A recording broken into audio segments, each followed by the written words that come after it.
Welcome to Kibbe on Liberty.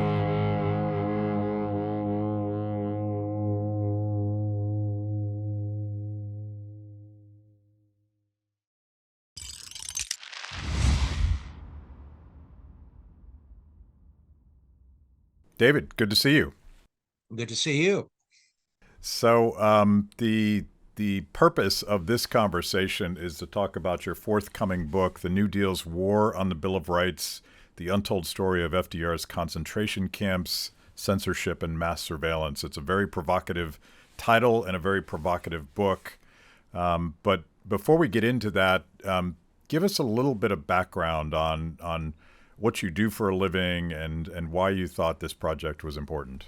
Well, I'm a research fellow now at the Independent Institute, but I'm also a professor emeritus at the University of Alabama, where I retired in 2020, but I've still been very active.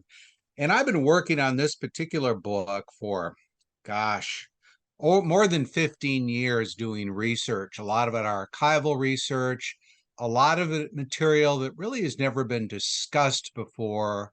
So it was a big project, and I've done other books. I did a book on taxpayers' revolts in the 1930s and mutual aid, and on a very early civil rights leader who was involved in the Emmett Till case, named Dr. T.R.M. Howard. So I've got a lot of projects percolating around, and I like to switch topics very rapidly, move on to different kinds of projects. But this one has been with me for a long time, and I thought of giving it up many times, but my wife encouraged me because it's such a massive topic.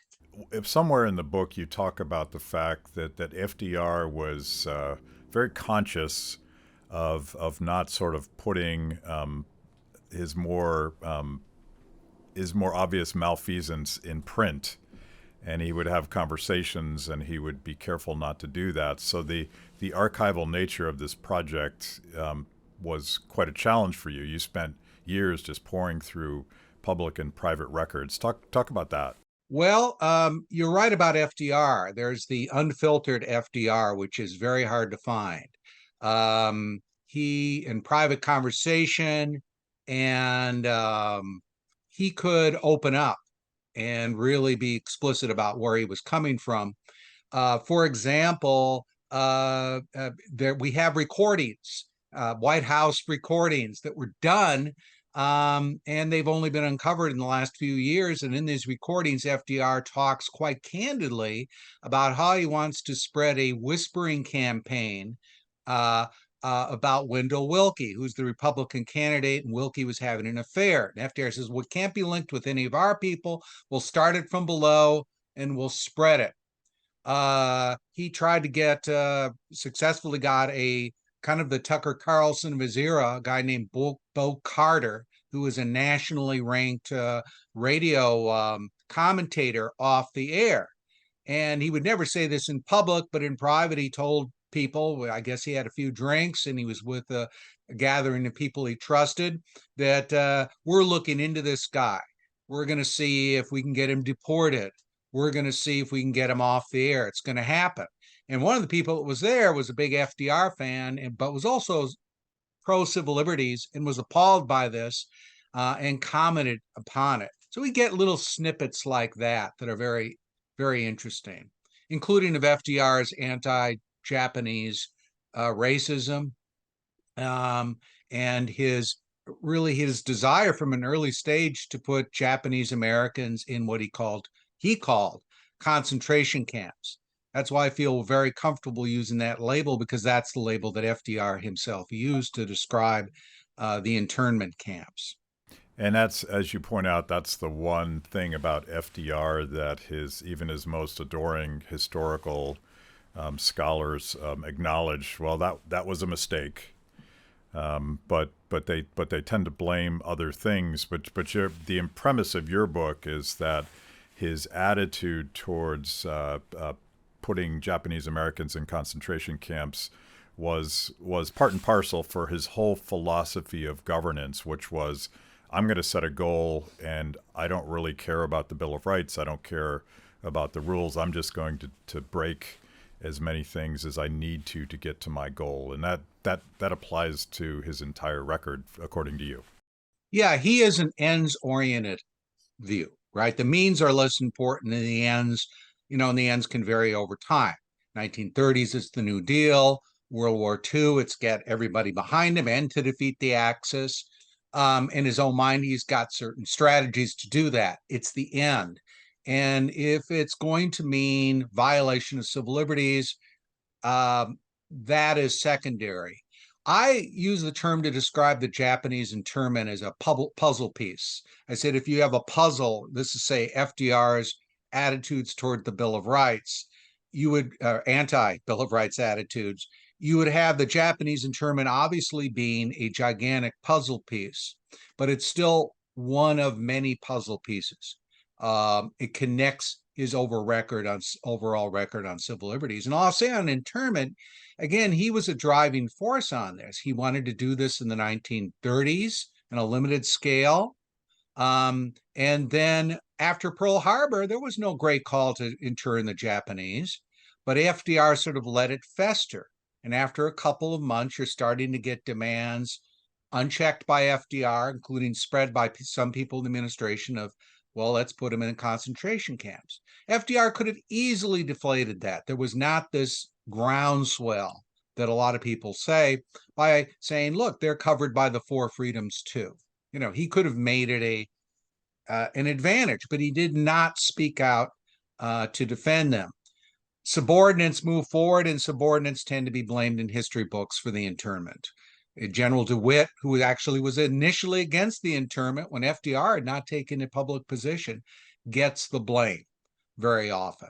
And sometimes you get accounts in history textbooks, and FDR isn't even mentioned except as the presidential order, but his name is not even used. So it's a very interesting way that historians will condemn this, but they do not really want to put the blame on him. He becomes a kind of clueless, reactive character, where the FDR of the New Deal, of course, is very proactive, but somehow that FDR disappears when it comes to Japanese internment. He's excused. He's kind of clueless. He's responding to hysteria that really can't do anything about, which is none of this is true. I want to go into his influences, and you talk about this both working for Woodrow Wilson and his Uncle Ted, Theodore Roosevelt, and I'm struck by, and I try to talk about this when you delve into the functioning philosophy of progressivism as was born in the late 1800s, 1900s, when FDR was sort of developing his governance style. It was always extremely elitist, and it was very scientistic, as Frederick Hayek might call it, and also nationalistic, but nationalistic in the sense that the nation was viewed as a single entity, and you could sort of science your way out of it by tweaking this and manipulating that and all of that stuff. And FDR is swimming in this pool. Progressivism eventually became a bad word, but it's interesting today, and I hear a lot of echoes from history in your book about things that have happened to us in the last 3 or 4 years. It's interesting today that progressivism is again a benign and benevolent word that the modern left uses, but the history of concentration camps and eugenics and racism and by any means necessary stuff, that is stuff that he learned from Woodrow Wilson and Teddy Roosevelt, according to what you say. Yes. And again, he called Teddy Roosevelt Uncle Ted, even though Teddy Roosevelt was technically a very distant cousin. However, FDR kept it all in the family by marrying Teddy's niece, Eleanor. So there were very close ties. And FDR, it's often said, was part of his branch of the family were Democrats. Well, they were, but FDR supported Teddy Roosevelt. He was head of the Republicans Club at Harvard, just for Teddy. And was very much in that trajectory, but the Democrats said, hey, would you like to run for state senate? And it was available, and he took it. So he was very close to Uncle Ted, referred to him as Uncle Ted, but also very early with Wilson. even before Wilson ran, he was among those saying he should run. So he called himself an original Wilson man. So Wilson and FDR don't get along, but FDR is able to navigate between both of them. Both of them are the two key people to understand his political philosophy. And despite their other differences, both very much agreed on this ends-oriented philosophy. The Bill of Rights, all of this stuff, that's all well and good if you have the luxury. But if it's a crisis situation, if you need to get something positive accomplished, you can go around it. So he goes on to be Wilson's assistant secretary of the Navy.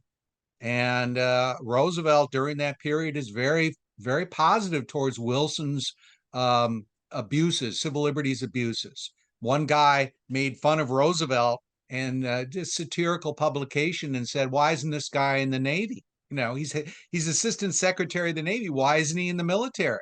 And Roosevelt was so mad that he promoted prosecution of this guy, and he said, "I hope he ends up in the Atlanta penitentiary, for 20 years." And even the district attorney said, "Well, we don't really have enough evidence to throw this guy, there." So he's got a bad civil liberties record. I would say bad anti-civil liberties record from a very early stage. At Kibbe on Liberty, freedom is a lifestyle 24/7, something you live and breathe and wear every day. If that describes you, you need the very best Liberty swag in the market today, just like this shirt I happen to be wearing. Go to freethepeople.org/KOL and check out our exciting merch. You too can love liberty and look cool. From day one of the shocking stories you write about is the so-called Newport sex scandal and the Newport sex squad, where Roosevelt, who was very bigoted, anti-homosexual, went after people using very unscrupulous methods. Tell us that story. Yeah, this was a investigation of gays in the Navy. And of course, Roosevelt was Assistant Secretary of the Navy under Wilson at this time. He led this investigation, and he used very unsavory methods, such as, they'd arrest people and keep them in jail without charges for long periods of time. For example, it's called the sex squad, that would use all these very unseemly methods, including entrapment and so forth. Now, this is not an era that is very friendly to gays. So, one response might be, well, that's the period. But Roosevelt's methods are so over the top that he comes to be widely condemned for them. There is a Senate investigation which blames him specifically for these methods of these inquisitorial methods. And a lot of people think, when it's headline news in the New York Times, that he's the bad guy, that his career is over with. But he's able to rebuild his career. But it is a low point. And it's headline news, front page news, blaming Assistant Secretary of the Navy Roosevelt for this scandal, which ends up being more of a scandal because of the investigation, not because of anything the investigation uncovers in terms of gays in the Navy.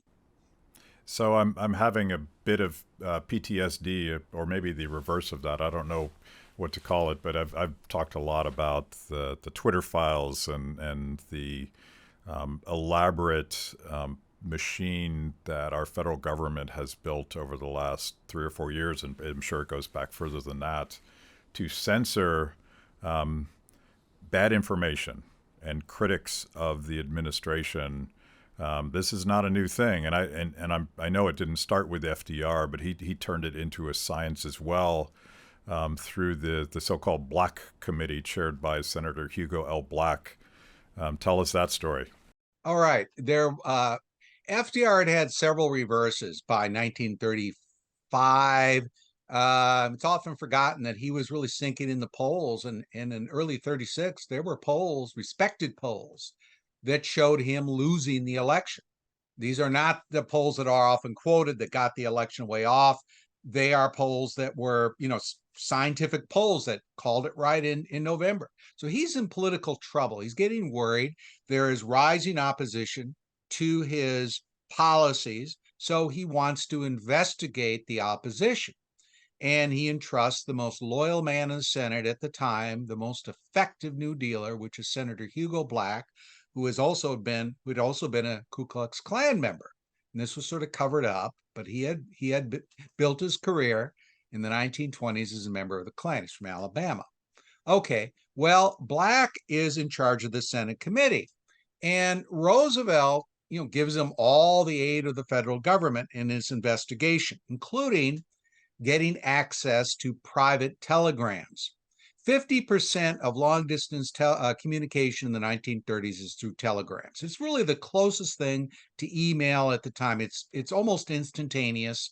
It's a kind of like email too. People don't really necessarily think before they send a telegram, right? They sort of express how they're thinking, and they wouldn't necessarily want that revealed. None of us would want our emails revealed, right?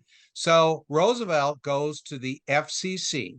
There was a rule that the telegram companies, the largest one is Western Union, have to keep copies of all telegrams. So they go to Western Union and they basically say, this is the Black Committee with it. And they said, we have the FCC now is behind us. And they go to Western Union and say, we want every telegram sent and received, for example, by every member of Congress over like a 9-month period, right? And they get a long list of people, and they want to see these. They want to see these telegrams, and Western Union's initial response to this is, no, you need a subpoena, and it needs to be targeted. This is called a dragnet subpoena, right? You're asking for every member of Congress. And they say, no, we have the FCC behind us. And finally, Western Union caves. And so they start going, the members of the committee and the FCC start going through these telegrams. And they go through several thousands a day over several week period. And it adds up, the math is right on this, to something like 3 million telegrams that they go through. And then the committee chair says, well, if you see things of a private nature being discussed, don't pay attention to that. Only pay attention to lobbying, because this is a lobbying committee. What's lobbying? Anything political, basically. That's how they define it. Literally, anything directly that could have a indirectly political influence. So then Black has these telegrams that said, on June 8th, you wrote this. And the guy didn't even know about this. He's ambushed. So it's very effective where Black is doing this. Western Union, though, eventually gets upset about this, and they start informing people who have, have their telegrams. They started to expand it, and so the Black Committee targeted some prominent individuals who were not even in Congress, including the man that was Silas Strawn, that was head of the U.S. Chamber of Commerce.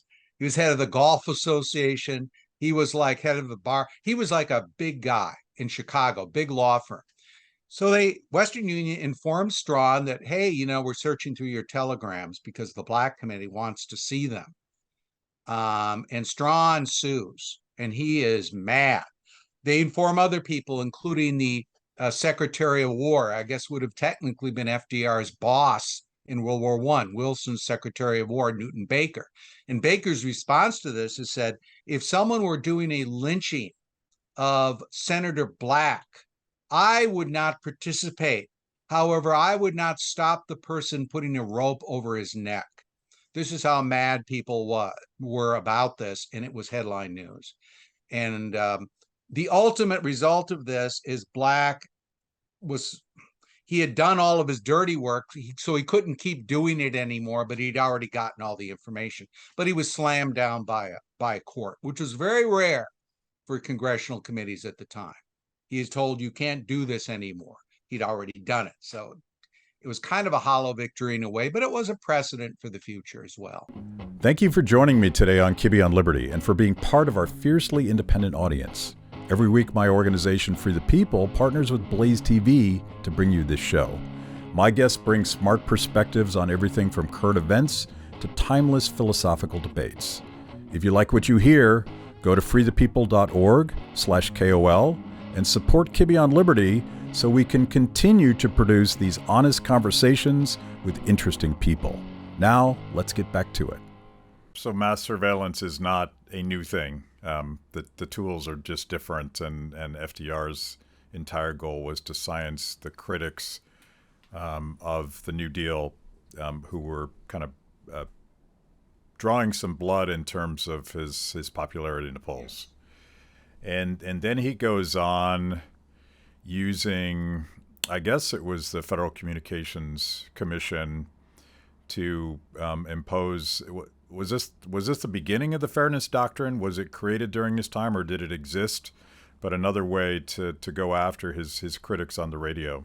It was a very early version of the Fairness Doctrine, and it was kind of FCC practice. Part of my book is I go into the history of radio and radio regulation. And interestingly enough, up until 1927, radio was arguably more free than the print press before that time.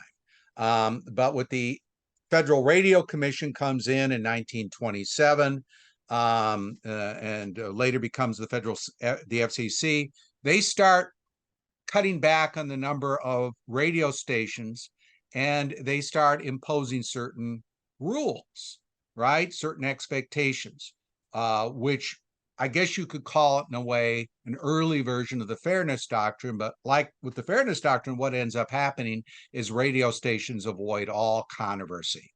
So if they have a controversial commentator, their attitude is, well, we can't put another one on. That's just too expensive.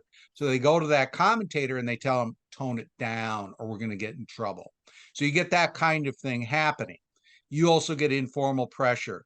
FDR has contacts with some of the sponsors who are powerful Democratic Party people. That's how Bo Carter gets forced off the air. He has contacts with General Foods sponsors. Interestingly enough, one of them who becomes ambassador to the Soviet Union and is very controversial ambassador because he's kind of pro-communist guy, a pro-Russia Soviet Union guy named Joseph Davies. So he's able to manipulate all of these methods. So by the late 30s, there are no anti-FDR commentators on network radio, right? There you might find them in the smaller stations, the regional kind of quasi networks, but the big networks, they've been banished by the late 1930s from being radio commentators because it's just too much trouble to police that. Are you going to provide some alternative voice, and do you want to alienate the administration? FDR has given a lot of favors to the radio stations. He has big support from radio, but the rest of the press, the print press, doesn't like him. They tend to oppose him, but radio is in his corner, and they're getting certain perks from him. And he went after print in a different way, going back to sort of the persecution of lobbying, which is the sin of having an opinion that sounds political. So was he successful in stifling the press as well, or less successful there? It depends on what period you're talking about. I would say less successful. Now, if we look at the pre-World War II period, there was a very interesting ploy by another key FDR ally. He succeeded Black, as head of Black's committee, named Sherman Minton. Minton was from Indiana. And Minton proposed a bill, which I think FDR put him up to it, based on various things. I can't prove it 100%. That the bill would have said essentially that if you publish anything known to be untrue, any newspaper article known to be untrue, this is a felony and you are subject to a potential prison sentence. This is in 1938. Minton proposes his bill. The reaction is instantaneous on both the left and the right, that this is going too far. This is ridiculous. Hitler's news service, the Nazi news service, even praises the bill, and a lot of people, of course, quote that. And it is shouted down, laughed down. However, right as this reaction is coming, FDR has a news conference, and he's asked about this. He said, "What do you think of this bill?" He said, "Well, the trouble with that bill would be we couldn't have any room left in the federal prisons." He's joking, right? For all the people that would violate that law, we'd have to increase the budget of the federal prison system. And then, right as he's sort of moving on to the next question, he says, "You guys brought it on, you brought it on yourselves, And then he laughs and he moves on. So that's not exactly, he's already aware, I think, at that time. There's an editorial cartoon that says Franklin discovers lightning from one of the leading anti-New Deal papers, which talks about the gag bill and lightning hitting the White House in response to the gag bill. So I think it was quite clearly he was testing the waters, but this is positive. And one of the things I say is there was a left-right pro-civil liberties coalition that I would very much like to see revived, including a lot of New Dealers who don't like this stuff and oppose it. And we don't have that today, but I wish we did, not to the same extent. A lot of people on the left just are not going to go for this stuff. I've talked about this a lot, and I definitely wanted to I assume that you've noticed that your historical research very much invokes and echoes and rhymes with current events coming from our government. And it's, some of us are aware of countries like Australia actually created so-called concentration camps to put people that tested positive for COVID.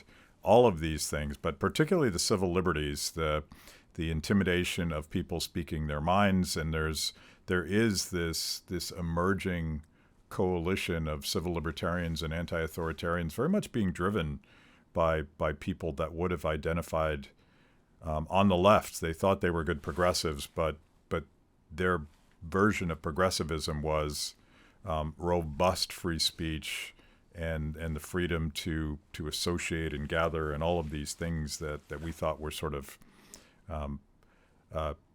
settled American values. But you're seeing that we keep making the same mistakes over and over again. Yeah, we're having sedition trials again, right? Historians traditionally had condemned sedition trials because what's sedition, right? Whatever you want it to be, right? I mean, it's not defined, but we've had people convicted of sedition when, there were other perfectly good laws to convict people on J6, such as trespass, assault, right? We've got laws on the books to go after people who do things, like assault the Capitol or whatever. We got ways to do that. Now we're going down the road of sedition. Now on the left, and I wish more conservatives were denouncing this, we're starting to see states prosecute people for domestic terrorism, like in Atlanta. Same time the Trump trial is occurring, there are domestic terrorism prosecutions going on against left-wing environmentalist types. It's a grab bag, right? We're seeing this come back. And I've been dismayed by the lack of willingness to say, wait a minute, we tried sedition trials. We don't want to do this again. I've seen very few people doing that. But they were so notorious during World War II, there was a mass sedition trial. Does sound familiar?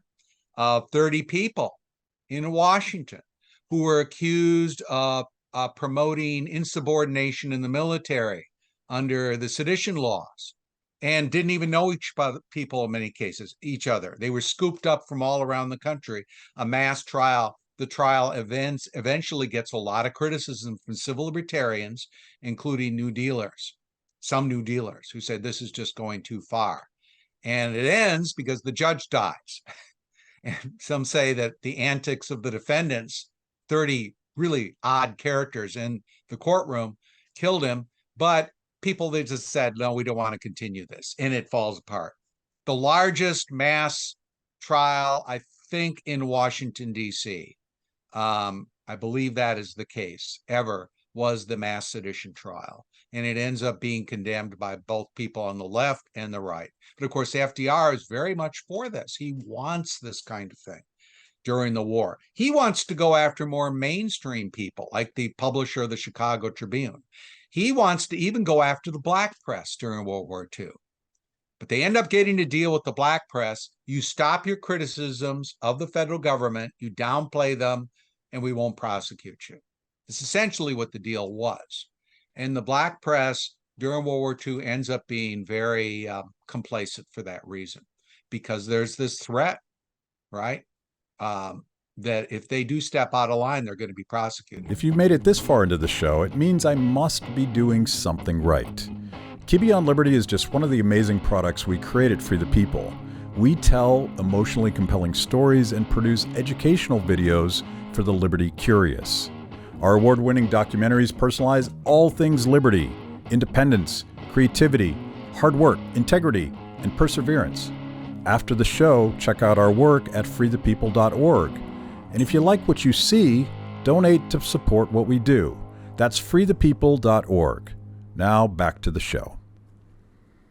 Now, FDR, you have a chapter in your book about FDR using particularly thuggish allies, mayors of cities, to prevent people from peacefully petitioning their government in the public square. Talk about, I guess we start with Boss Crump. Okay. And a matter of fact, I have an article coming out on this in the next few days in National Review. But Boss Crump was the big city boss in Memphis, been there for 30 years. And they had an interesting system in the 20s and 30s where African Americans could actually vote in Memphis, because Boss Crump could sort of use them if he needed them in primaries and that kind of thing. But they voted Republican in November, right? And they might have made the difference because the Republicans had carried the state a couple times in the 1920s. So in 1940, the head of the Republican Party in Memphis, who was black, his name was J.B. Martin. He was also the head of the National Negro Baseball League. He was a prominent guy, quite well off. Martin becomes head of the local Republican Party. He says, I think we can carry this state for Wilkie, the Republican candidate. Some polls showed it being pretty close nationally. And if Wilkie gets in, even if they don't win Tennessee, Wilkie's dedicated to civil rights. Sounds like a worthwhile bet. So he has a rally of over 1,000 people, multiracial Republican rally for Wilkie. Crump sends a message. He said, if you have another one of these rallies, and he planned several rallies, I'll police you. And Martin knew that something bad was going to happen, but he went ahead anyway and had second rally. What does Crump do? Martin had a drugstore, the largest black-owned drugstore probably in the South, kind of a show place. And the next day, in fact, I think it was that very evening of the rally, the police are at his drugstore, searching everybody, black or white, who comes in and out of the drugstore. That's what they call policing. They search even little children, who are trying to go in there to get an ice cream cone. And this goes on for weeks and weeks and weeks. And Crump is very close to Roosevelt. There are a lot of complaints about this, but Crump had been instrumental in 1932 in swinging his delegation to Roosevelt. He'd been a loyal Roosevelt man. He'd gotten a lot of money from Roosevelt. He was also friendly with Eleanor Roosevelt. And so Roosevelt does nothing. He sends in an investigator, but it's sort of like some investigations that may be familiar to people now. The investigation leads to nothing. Finally, someone in the Justice Department said, this is so outrageous what Crump is doing that we think we can prosecute him. This is one of the heroes, I would say. A New Dealer who said this. It stopped. Doesn't happen. And people appeal to Eleanor Roosevelt, and I have a letter. And I think she's got a good civil rights record. I think there are a lot of good things about her, but she's also a political person. And Eleanor says, no, my husband, people, have advised me not to do anything about this. And so nothing happens. And eventually, Martin becomes so bad that he can't do his business anymore. He leaves Chicago. Very successful Republican in Chicago. But he comes back one time to go to the All-Star game because he owns the stadium in Memphis, Black Stadium. and the police come up to his box because he's in the presidential box. They arrest him. They put him in a holding cell, and they said, "You have to leave town." And he does. So he's literally expelled from Memphis. Nothing is done about it. And a lot of people, the irony of it is Roosevelt gave his For Freedom speech just as Martin was beginning his exile in Chicago. And I kind of wonder what Martin would have thought of this, right? If he'd have heard this, when he did hear this. My God, nothing's being done.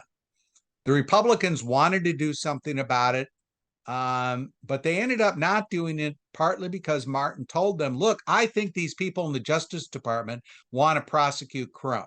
And of course, that didn't go anywhere. But by then it was too late, and nothing happens. It's just very sad. There's a quote that from Attorney General Francis Biddle that you quote in the book, and he's talking about FDR's attitudes towards internment, where he says, "I do not think he was much concerned with the gravity or implications of this step, nor do I think that the constitutional difficulty plagued him. He was never theoretical about things." And at every story you've told has been, I don't care about the Constitution, I don't care about the Bill of Rights, I don't care about civil liberties. This is my goal, and I will get there. That's FDR in a nutshell. Yeah, and the other attorney general, one of his other ones, said very similar things. Jackson said very similar things about FDR's attitudes. Now, Biddle is interesting because Biddle opposed a lot of the civil liberties abuses. He opposed Japanese internment. So tell me that if people tell me, well, FDR, hand was forced, his own attorney general is against it. And he goes along with it, but Biddle is very critical of Roosevelt's civil liberties records, but he shows a compartmentalization that you sometimes see among people among both the left and the right. He dedicates his memoirs, the same memoirs where he condemns FDR and civil liberties, to FDR. So you see this very interesting, which we see now, right, where people are forgiving things. But Biddle is very critical of FDR's civil liberties approach, as is J. Edgar Hoover, at least on Japanese internment. Hoover's against it. So you have the head of the Justice Department, head of the FBI, you have the secretary. You could go down a long list of people that are against Japanese internment. And Biddle even says, look, there isn't that much public support for this, really. Even on the West Coast, it's manageable. It's not that much. Biddle just dismisses the argument that there's such hysteria that we have to do this. He does not buy into it. So that's FDR's own attorney general at the time. So how does FDR's reputation survive all of these stories that you just told? That's a very good question. I think over time, people would focus on the things this is the man that won the war, that fought the battle against totalitarianism. And they would look at things like the Four Freedoms. We still quote it all the time. This is 1941, right in the middle of all of this. And we focus on it. A lot of the people FDR opposed aren't particularly well liked by historians. A lot of them were wealthy. Some of them were wealthy. Some of them, were just anti-New Dealers, were against FDR's welfare state. They're not regarded by a lot of historians as sympathetic figures. And FDR is good at is covering his tracks, and even his lifetime. Very good example, again, as I gave, is Japanese internment. The executive order, if you read it, that Roosevelt issued, which led to the whole chain of events of internment, doesn't mention Japanese Americans once. That's the enforcement order signed by General DeWitt. When the Supreme Court ends up making one of three rulings, a weak one, against Japanese internment, they end up quoting FDR, who had given this speech about racism and the Japanese soldiers, so forth, later. They even avoid blaming him. The ACLU doesn't blame him for internment, even though a lot of its members are against it. So I think a lot of people on the left just saw him as such a great guy for the welfare state. They just look past this stuff, really, in many different ways. I think that's a problem. Of course, during the McCarthy era, it's the communists the far left that's being persecuted, they had tended to be pro-FDR. So they're not really inclined to draw comparisons between FDR and Joseph McCarthy, for example. So there's a lot of opportunistic reasons. The Communist Party in World War II was all for violating civil liberties of FDR's opponents, right? So all of these things come together to kind of get them off the hook. Your new book forthcoming, The New Deal's War on the Bill of Rights, The Untold Story of FDR's Concentration Camps, Censorship, and Mass Surveillance. When does this book come out? Well, it's available now at Amazon for pre-orders, but it'll come out in October. So get your order in. And I think they're trying to arrange where I can, send you autographed orders if you're interested in that. But it's going to be coming out, and hopefully it'll have some sort of impact. Certainly the timing is perfect on it. And in this book, I have to resist the temptation to draw modern parallels. And as a historian, I want to have something that's timeless, and I avoid that. But if readers look at this, and I think you will agree with me, they'll see countless parallels to things that are going on now, and positive lessons too about the possibilities of coalitions on both the left and the right for civil liberties, which I hope we can revisit.